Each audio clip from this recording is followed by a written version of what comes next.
just a little bit behind grapheneXL, I worked for Intel for a bunch of years and Bell Labs before that, in roles that included running the factories out in Leakslip and VP Internet of Things and the likes. What Dennis wanted me to talk about, though, was take a couple of steps back and look more broadly at research and development so that I could upset your appetite just before you go into lunch. So is that okay? You'll be starving when this is done.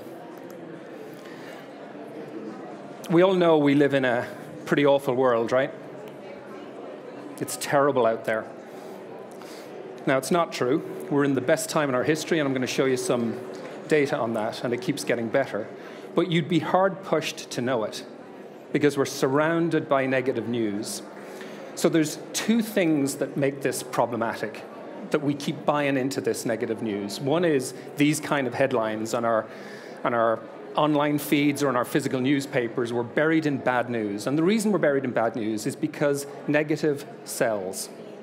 If you own these streams, make it negative. There's a multitude of studies that show if you do nothing to your news feed except change the title from positive to negative, it gets downloaded more and you sell more. So the problem isn't the people who sell that noise, it's us because that's what we consume. Which brings you to the second piece. Why do we consume this nonsense? Why do we buy into this noise? And Daniel Kahneman did a Nobel Prize in 2002, I think it was, did a fantastic study on this. We are asymmetric in our gain-loss viewing. Now, if you think about our history, 70,000 years ago when we were on the African savanna, those of our Homo sapien history that saw the ripe apple and thought, I'm optimistic, I'm going to go get that, and weren't pessimistic or concerned or fearful enough to think there might be a tiger over there, well, guess what? Those genes got wiped out. We've carried the genes of the folks who were scared of the bloody tigers and stayed away from the apples, stayed away from the bananas, until they were sure there was no threat. It's wired into us. As a way of illustrating that, if your boss came to you today and said, I'm giving you a 4% pay rise, you'll probably feel good for a couple of weeks. If your boss said, I'm taking 4% off your wages, will you ever get over it? It's probably the first step to leaving the company. We are not symmetrical in our response to gain and to loss. And so we have to know that and manage it. And so how do we manage it? The way to manage it is to use data. But it better be good data. Right? Let's just check that the data came from a good source. So my first takeaway, there's about half a dozen takeaways in here, but the first thing I want you to keep in mind is we have a naturally occurring bias to negative first, and the way we get past it is use data that you've properly cleaned up and made sure is good. You buy that? Okay, so let's have a look at some data.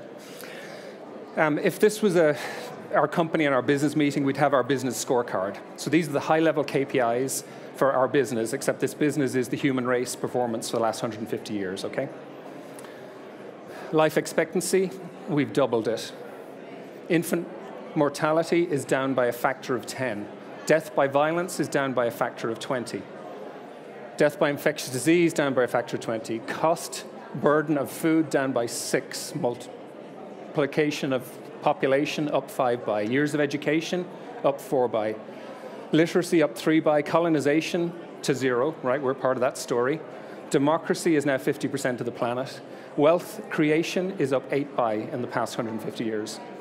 Now, you all know that because we're buried in that news stream from our news feeds, right? There's two things that I actually think filter to the top of the problem list, and that's wealth imbalance. 1% of the population own almost half of the wealth created right now.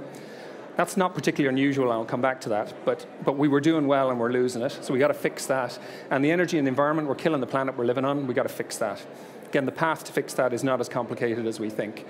But that's the scorecard, and what I'd suggest to you is if this was our business meeting and our job was the performance of the human species for the last 150 years, we'd be pretty bloody happy with this scorecard, right? There are 11 deeply green items on here and a couple of things we need, big things we need to go get fixed. So do you sort of buy that?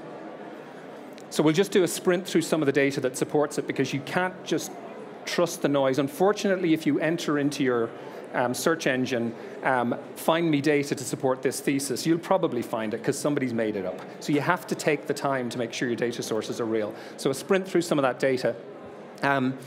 Much though it hurts me, I have to start with the UK. Life expectancy for most of our history has been about 30 years. There have been periods lower than that, but 30 to 40 years is how long we've lived for 100,000 years since we've left Africa. And then in the mid-1800s, it started to rise in Britain, now sitting at over 80. If you look at all nations, then in 1800, life expectancy was between 25 and 40 years of age. By 1950, half the countries had done a really good jump. Half of them didn't. And if you look at the current performance, so this is a couple of years old, then we ranged from 50 in Sierra Leone to 85 in Japan. Pretty good performance, right? 100,000 years, less than 40, and we've shot this up in the last 150. If you look in 1950 at where life expectancy was lowest, it won't surprise you, it was Africa and Asia. If you look at that today, that problem has substantially been solved. There's still places like Sierra Leone that are running at about 40 years of age life expectancy, but they're rising more rapidly than anywhere else on the planet. So that's the age bit. What about food intake? For most of our history as a species, we've not had enough food. Starvation was a normal part of growing up as a human in our long history, yet, and as recently as 1961, we didn't have a problem in the developed world, but there was still a problem in South America, Africa, and Asia with not enough calorific intake to survive. Again, that's largely been solved. This is 2009 data. Now we have an interesting data stream right now. We've still got a problem. There's 800 million people that don't get enough calories every day to survive. They're not starving. We've never been so low on starvation in our history, but there's still the guts of 1 billion people who need some more calories. Unfortunately, we fall into this bit. There's now 1.5 billion of us who have too much calories. And last year, I think, was an interesting year because if you look at the death levels associated with not enough calories, it totals about 6 million. And if you look at the death associated with too much calories, it's about 6 million. So last year, for the first time in our history, we're dying more because of Coke and burgers than we are because of lack of food. Child mortality. You go back a few generations in this country or any country, and 1 in 3 kids died before. 1 in 3 of us would have died before we were 5. That was the baseline of infant mortality. That's now gone to 0.3% in the developed world. And if you look at the following countries, South Korea, an extraordinary job. They do an extraordinary job on most indicators, but they've gone from 1 in 3 to 0.3% in an instant. Even the worst performers in Africa are fixing this problem. What about infectious disease? This is malaria. Since the turn of the century, deaths by malaria have halved from 0.8 million to under 0.4. Polio, that was 400,000 people impacted in 1984. There's a couple of dozen last year. Death by infectious disease. Smallpox was a scourge of our species. It's officially been eliminated from the planet as of 1977. What about death by violence? It's scary out there, right? I don't know how we walk down the streets. Well, it turns out that's BS as well. We have never lived in safer times. In our long history, we expected to die of starvation or disease or death fighting for some church or some country thing. That stuff doesn't happen anymore. We're at the lowest levels of death by violence in our history. And this is just a clip into the last 100 years or so. This is the total battle-related deaths. The year before last, 100,000 people, the majority of them in Syria. Death by violence. Again, dangerous to go down the street. Murder, manslaughter were a huge problem. Well, last year, 0.6 million people died of murder and manslaughter, which is 0.6 million more than should. But to put it in a little bit of calibration, how many were killed by cars last year, car accidents? More than twice that. About 1.3 million people died in car accidents. 0.6 million died of murder or manslaughter. Years of formal education have skyrocketed. We're up by a factor of 4 and trending rapidly north of that. Literacy levels have gone from 25% to 85% in the last century. Democracy, which didn't exist, is now half the planet. The reason you see a skyrocket here is just the number of people on the planet. So democracy's gone from nothing to half. I don't know if democracy is the best form of government, but it's the least worst. Population now is about 7.6 billion. It's going to top out somewhere north of 11 billion. Anyone who tells you there isn't space on the planet is, again, not very data-driven. We could all fit in Manhattan.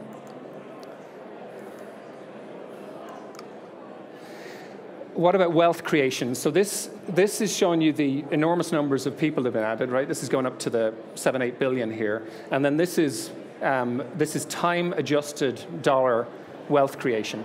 So the rate at which we're creating wealth has far outstripped the rate at which we're adding people.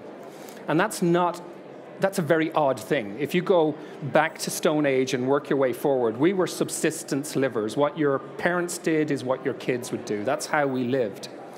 And something started happening. Again, it's really the Brits and the Industrial Revolution was the front end of this. But this uplift in value creation and sharing that value out has been an extraordinary source of progress for us as a species. Even since 1960, GDP per capita is up by a factor of 3.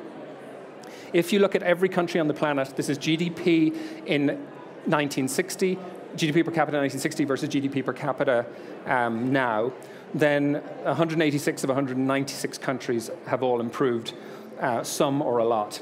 And if you look at the ones who haven't, they're corrupt regimes.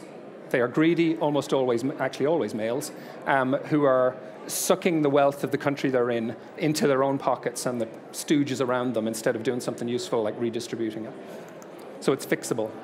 Extreme poverty is not where we want to live, but if you look at the performance again of us as responsible for the business called Homo sapiens for the last 150 years, then extreme poverty has gone from 90% to 10. It'll soon be gone. And if you look at where wealth is growing fastest, we're doing okay. We are a stronger shade of green here, but the planet's running maybe 4% this year, but the fastest growth are in those countries that most needed it, Africa and Asia. Why did I sort of segued there a bit from how are we doing on big KPIs into wealth creation? Why did I switch to wealth creation? Well, it turns out that's a really good measure. It's a really good way of understanding how we are doing and how we're going to do as a species. Because if you plot anything we care about, any of the big KPIs we care about, like life expectancy, guess what? It directly correlates to GDP, to wealth per person. Directly correlates to it. Likewise on child mortality, likewise on years of education. Go through all of the KPIs that I've shown you and I'm summarizing. If you drive wealth up, if you create wealth and distribute it, then all of these things get better. Does that kind of feel sensible? It sort of feels intuitively right, and it's what the data says. So back to the score sheet.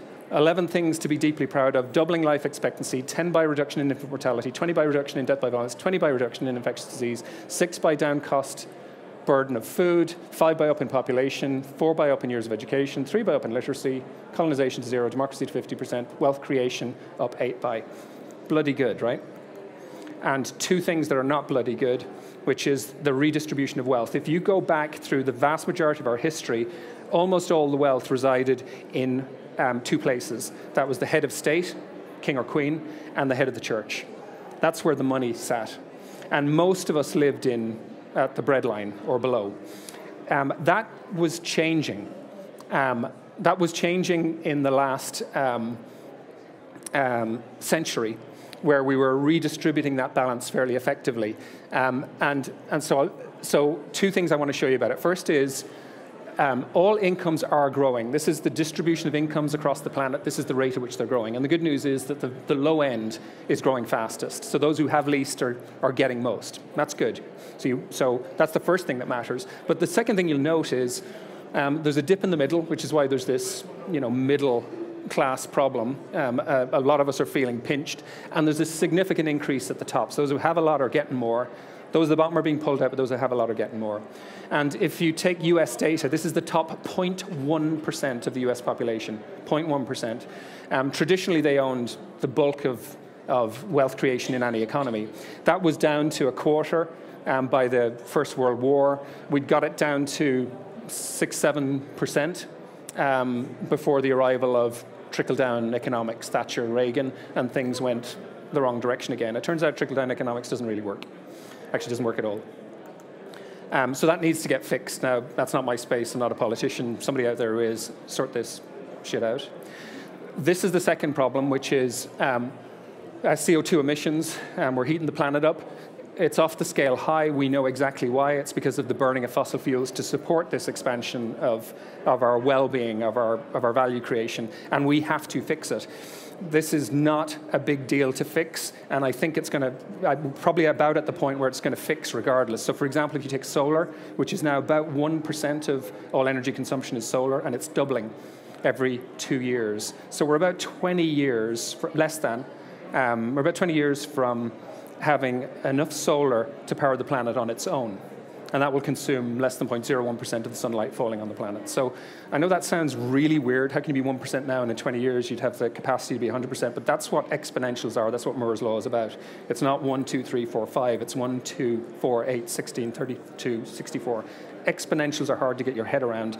And I'll come back to that theme later. Solar is just a good example of this. So this one will get fixed.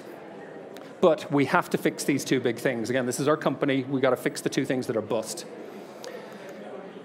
But it brings so it's our company. We've a couple of things to fix. We've had extraordinary progress in most of our KPIs. So you have to sort of self-assess and say, well, how did all this happen? What was it that was so good about what we were doing?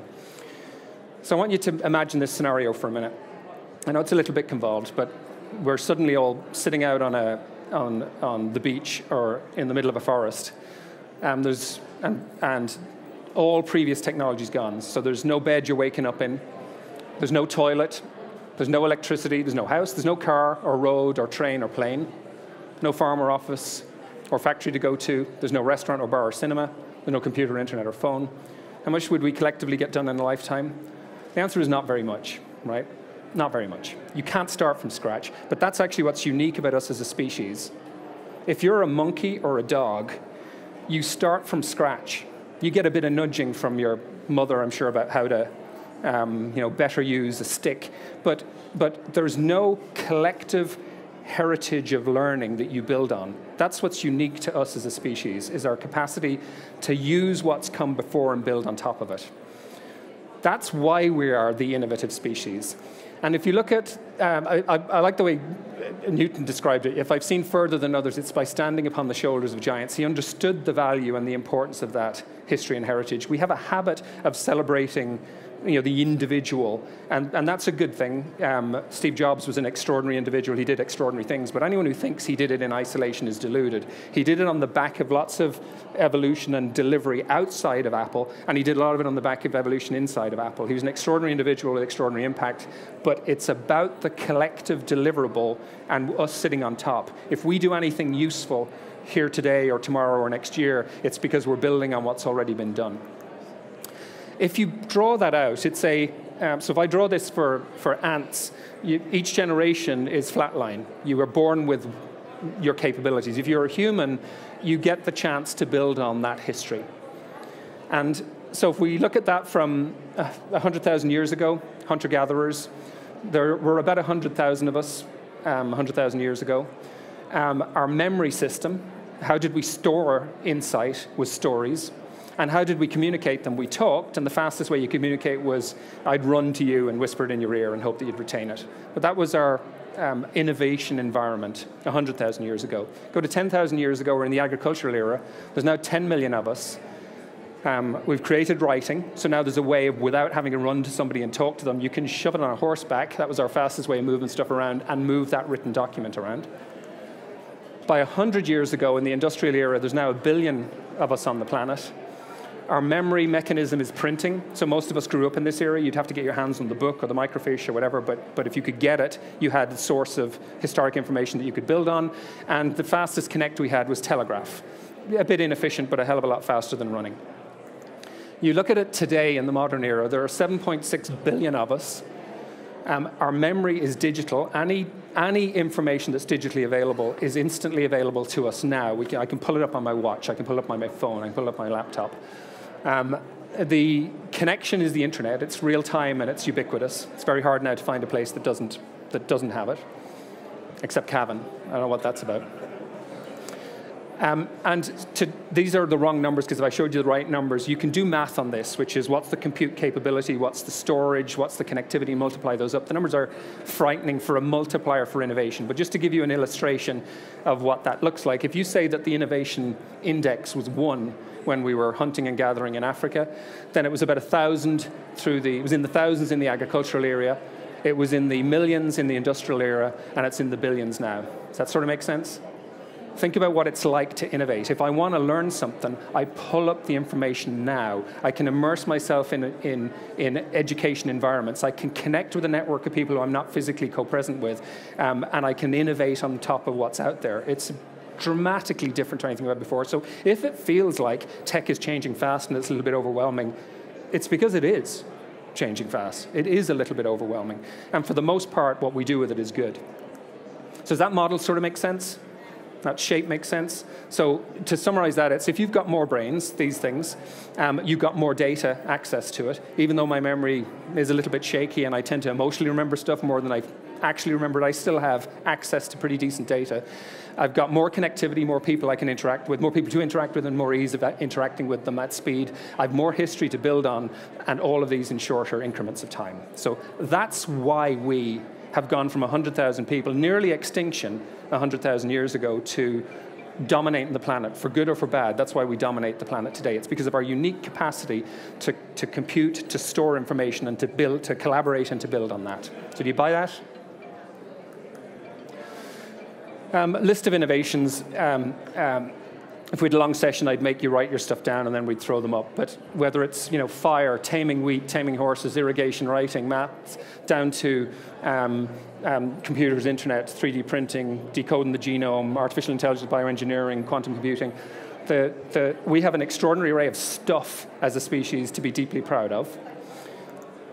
And we have a mechanism that works pretty well for us as a society in making this happen. And Ken talked a bit about this earlier. And that is that the technology advances require a societal investment. We as taxpayers need to contribute to a process of educating in the arts and in the sciences, and that creates that research base. And then we have to have a mechanism from angel investors, venture capital, money mechanisms that allow us to invest in innovation, to take that research into innovation, and that delivers abundance and the wealth that we've seen. So that's the research and innovation loop. It works pretty simply. It works very effectively. And if you're not using it through IDA or EI or whatever in your company, you should be. But what we owe to ourselves as taxpayers in investing in everyone's education, we're particularly good at that in this country, even though we educate like it's the bloody agricultural era. The only time my kids don't have access to all the information available is when they're in an exam. Help me with that nonsense. But anyway, we're still doing pretty well on this loop in this country. We punch above our weight. So my fourth takeaway is we need to continue to increase wealth, increase GDP through that fund it, research, fund it, innovate loop. Make sense? Now, I'm out of Intel, so you're going to say I'd say this, wouldn't I? But I'm going to explain why. You take all these extraordinary inventions, and I'm telling you one of them is the standout invention. Now, I'm not saying the wheel wasn't useful. It kind of was. Penicillin was kind of useful. But the standout is computing. So what's my justification for that statement? Think back to this. Why are we different from the great apes or from cats? It's because of this capacity to store and use historically created insight, right? That's our differentiator. That's what makes compute different from all other inventions. That's what makes compute different from all other inventions. When you've got a steam engine, it can't teach other steam engines. But if you've got a computer, it can teach other computers. I have to go to school for extended periods to get something into my thick skull. And it's really hard educating a compute device the first time. But once you've educated it how to play chess and beat Kasparov, then you port it for almost no cost to every compute device on the planet, and all of those compute devices can beat Kasparov. If AlphaGo can beat the world champion in Go, a complex, convolved piece of game, then all compute can do it.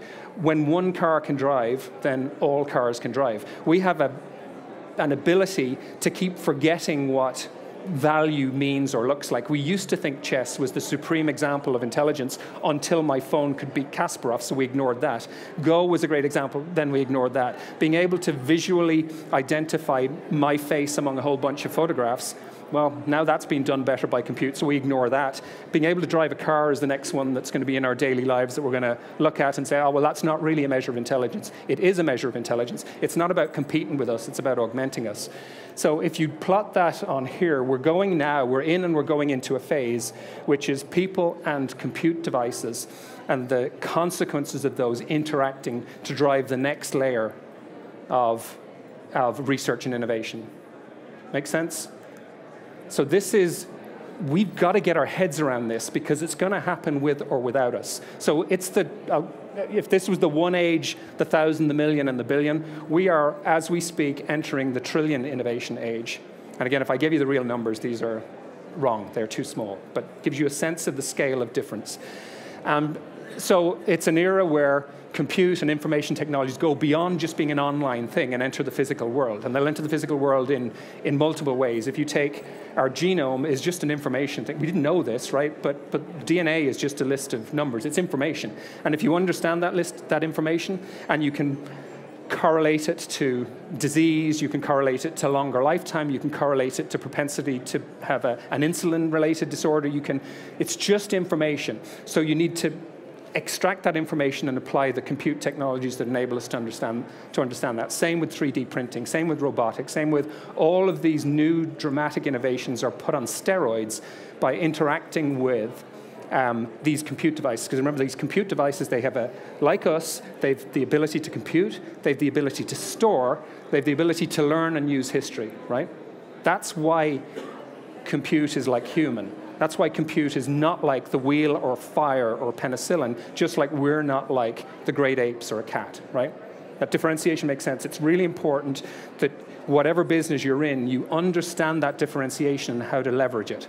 So I show it here as a combination. It's augmented versions of ourselves. We're all augmented already, right? We have extensions of our brain on here. I used to remember phone numbers. When's the last time you've ever remembered a phone number, right? You need to remember the person's name. I don't need to memorize stuff anymore because I have access to silicon that stores that information for you, which is way better than I am at that stuff. So the augmentation of us is already happening. I can't wait till these things go away so that my kids get their left hand back. All three of them are one-handed because this is what they carry around in their other hand. So the sooner this is embedded in ears and glasses, which is all there, it just doesn't look too good, and we're a bit too not nerdy to be comfortable putting those things on. But this thing will go away and will be embedded into us and our surroundings, so my kids will get their second hand back. But this 100 billion things are connected. The IoT that we've heard a bit about this morning, there are trillions of sensors out there. The data streams, it's not big data, it's huge data.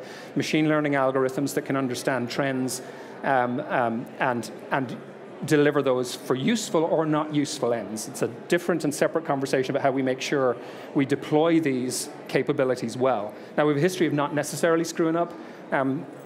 Some of you in the room are old enough like me to remember the Cold War, and we were all going to die from the nuclear threat. It was inevitable. Turns out we kind of contained that. I think everyone in the room remembers the threat of computer viruses. The entire planet was going to fall apart. Turns out we've learned how to contain that, but it takes active work and process. So you have to manage. Technology doesn't know whether it's being applied for good or bad. It just is a capability. We have to manage that.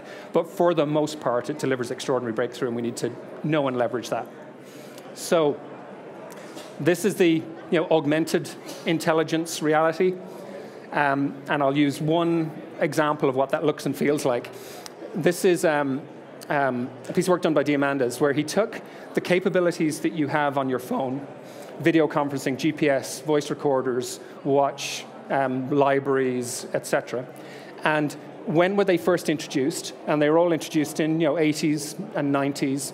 how much they cost when they were available to us to buy at that time, and what they'd be worth in 2011 numbers. So when you buy this thing, right, the economic value shows as $750 or $75, whatever it is you purchase. You've got $1 million worth of stuff on this, right? The economic system doesn't show it. We keep missing the point of productivity improvement, but anyone who's alive knows that their productivity has skyrocketed with this thing. I have access to more information than the President of the United States did 20 years ago, 10 years ago. So we take it for granted. We need to wake up to it. And what we're about to see, there's a lot of interesting stuff going on as we're on the tip of the iceberg of artificial intelligence, but the robotics are getting pretty damn impressive now. That's self-awareness, understanding their environment, doing stuff that looks quite human and beyond human. This was a guy held in very high regard for being Go champion until he was beaten by a computer, and of course, self-drive cars. But we're slowly but surely being surrounded by that combination of artificial intelligence, machine learning, Internet of Things, big data, those compute platforms. So,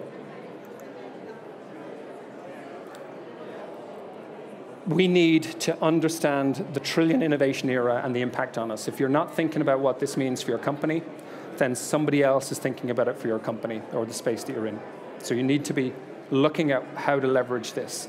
Marriott didn't expect to be smaller than Airbnb. Airbnb don't own a hotel room, but they're the biggest provider of rooms on the planet. Taxi companies didn't expect an Uber, who don't own any taxis, to be the biggest provider of transport on the planet. So we have to, nobody expected Tesla to come out of Silicon Valley with battery-based and a compute device with wheels, as Musk calls it, and to be dominating and going to dominate the way they are. So understand the trillion innovation era impact on you.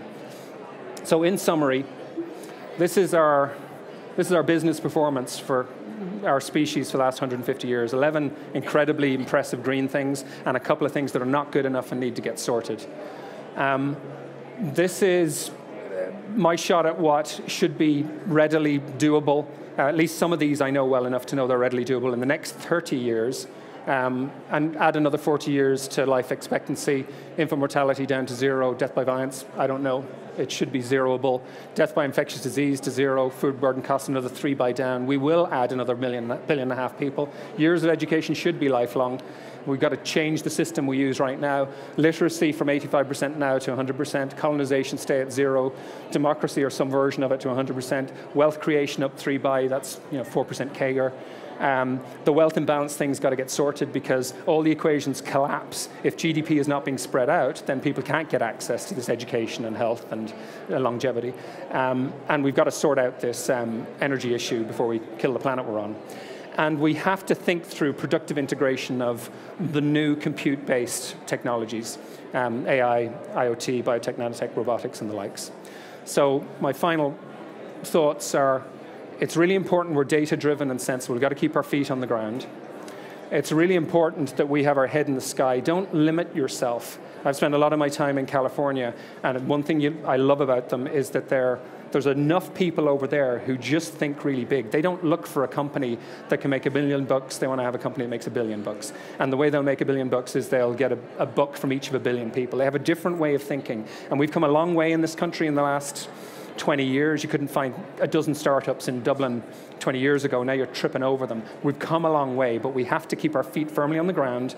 What's the data? What does it say? Deliver tangible improvement. Keep our head in the sky for what's possible and what can be done. And a little bit of a disease for me and for us as a species is explaining why we can't. Now, most of the planet does this, but we have to stop that nonsense. Stop explaining why you can't do stuff. We need to be explaining what it takes. And the thing that's interesting about the list of stuff why you can't and the list of stuff of what it takes is, guess what? They're exactly the same. They're exactly the same list of stuff. It's just the mindset of whether you can fix that stuff or not. So in summary, we're wired negative first. Get past it. Use clean data. We've had an amazing 150 years driving most of the key indicators dramatically north. There are a couple of things that are bust, like wealth balance and healthy planet we've got to fix. We have to keep driving GDP through the Fund Research Fund Innovate loop. We need to understand this next era of innovation in the trillion phase. What is it that's going to be dramatically changed for the better, which most of it will, or could be dramatically changed for the worse? And as a behavior, we need to get better at looking at the planet through the lens of what it takes instead of why we can't. Thanks.